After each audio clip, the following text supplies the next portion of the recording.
সিরিজটির নাম বাওয়ালি trio. Tollygunge circular রোডের ওপর চেতলা রোডে অবস্থিত বাওয়ালি রাজবাড়ির দুই ছেলে রমানাথ ও মানিক মণ্ডলের তৈরি করা 3টি রাধা গোবিন্দের মন্দির আপনাদের সামনে তুলে ধরব। বাওয়ালি ট্রায়োর আজকের প্রথম পর্বে আপনাদের সাথে তুলে ধরব রাধানাথ মন্দিরের কথা। চলুন শুরু করা যাক। কলকাতা শহরের দক্ষিণ পশ্চিমে 30 কিলোমিটারেরও কম দূরত্বে অবস্থিত বাওয়ালি গ্রাম। মুঘল আমলে রাজা রামমণ্ডল সম্রাটের কাছ থেকে একটি রাজকীয় সনদ লাভ করেন, যার মাধ্যমে তিনি 15টি গ্রামের ওপর পূর্ণ কর্তৃত্বের অধিকার পান। এভাবেই বাওয়ালি রাজপরিবারের ইতিহাসের সূচনা হয়। অষ্টাদশ শতাব্দীর কোনো এক সময় রবার্ট ক্লাইভ মণ্ডল পরিবারকে কলকাতায় এসে বসতি স্থাপন করার আমন্ত্রণ জানান। সেই আহ্বানে সাড়া দিয়ে রমানাথ ও মানিক মণ্ডল বর্তমানের চেতলা এলাকায় চলে আসেন এবং তৎকালীন আদিগঙ্গার তীরে, যা এখন বর্তমানে টালির নালা নামে পরিচিত, তার তীরে বসতি স্থাপন করেন। মণ্ডল পরিবারের কুলদেবতা ছিলেন শ্রীকৃষ্ণ এবং এই এলাকায় তারা যেসব মন্দির নির্মাণ করেছিলেন সেগুলো তারই বিভিন্ন রূপকে উৎসর্গ করা। এগুলির মধ্যে সবচেয়ে বড় ও দৃষ্টিনন্দন মন্দিরটি এখনও টিকে আছে এবং যে রাস্তাটির নাম এই মন্দিরের নামানুসারেই রাখা হয়েছে সেখানেই এটি অবস্থিত, মণ্ডল টেম্পল লেন। মণ্ডল টেম্পল লেনে অবস্থিত রাধানাথ মন্দিরে পৌঁছানোটা কিছুটা সহজই হতে পারে। আপনি যদি টালিগঞ্জ ফাঁড়ির দিক থেকে আসেন তাহলে মহাবীরতলা ব্রিজ পার হওয়ার পর ডান দিকের মোড়টি হলো চেতলা রোড।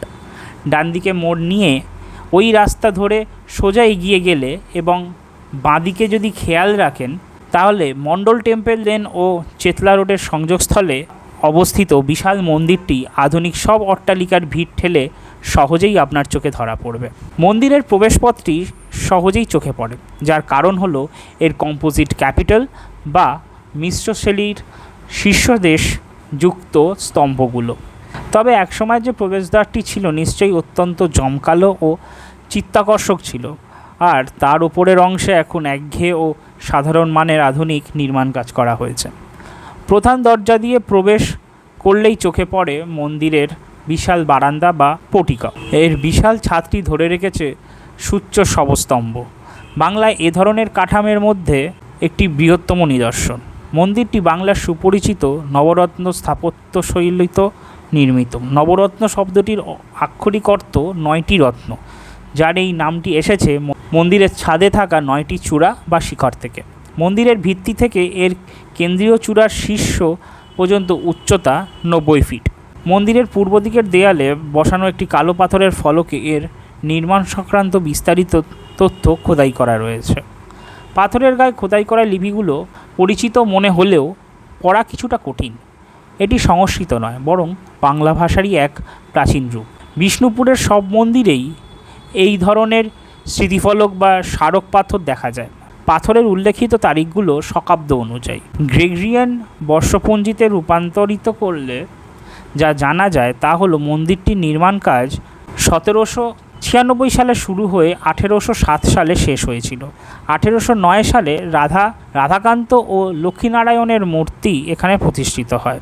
মন্দিরটিতে আজও সেই মূল মূর্তিগুলোই রয়েছে। রাধা ও লক্ষ্মীনারায়ণের মূর্তিগুলো অষ্টধাতু দিয়ে তৈরি, আর রাধাকান্তের মূর্তিটি কালো পাথরের। এখানে নিত্য পুজো হয় এবং দর্শনার্থীদের স্বাগত জানানো হয়। অনেকে বলে থাকেন যে এই মন্দিরটি রানী রাসমণির অত্যন্ত বিখ্যাত দক্ষিণেশ্বরের কালী মন্দিরের নকশা তৈরিতে অনুপ্রাণিত জুগেছিল। তবে এটি নিছকই একটি জনশ্রুতি। রানী রাসমণি কখনোই এই মন্দিরে আসেননি এবং মণ্ডল পরিবারের সঙ্গে তার কোনো সম্পর্কও ছিল না। মণ্ডল পরিবারের উত্তরসূরিরা এখনও ওই মন্দিরের চত্বরেই বসবাস করেন এবং মন্দিরটির পরিচালনার ভার তাদের হাতেই রয়েছে।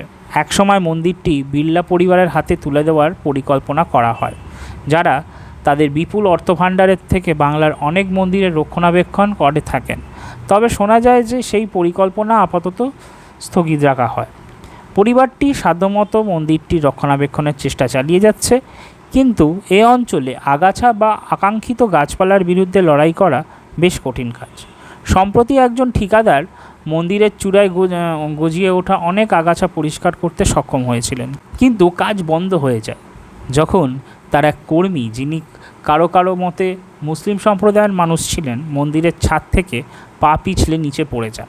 স্থানীয়দের বিশ্বাস মন্দিরটি অভিশপ্ত এবং এর সোজা বা যথাযথ ছবি তোলা অসম্ভব। তবে আমাদের মতে এই দুর্ভাগ্যজনক মৃত্যুটি ছিল নিছকই একটি দুর্ঘটনা, যার পেছনে ঠিকাদারদের শ্রমিকদের নিরাপত্তার কোনো ব্যবস্থা না নেওয়ার বিষয়টি বড় ভূমিকা রেখেছিল। আর ছবি তোলার প্রসঙ্গটা যদি বলি, তবে দূরত্ব বজায় রাখলে যে অনেক ভালো দৃষ্টিকোণ বা পার্সপেক্টিভ পাওয়া যায় তা আমরা হাতে কলমে বুঝেছিলাম। এই হলো রাধানাথ মন্দিরের ইতিহাস। আপনাদের ভিডিওটি ভালো লাগলে অবশ্যই লাইক, কমেন্ট ও শেয়ার করবেন এবং এই ইতিহাস আপনারা জানতেন কি না অবশ্যই কমেন্টে জানাবেন।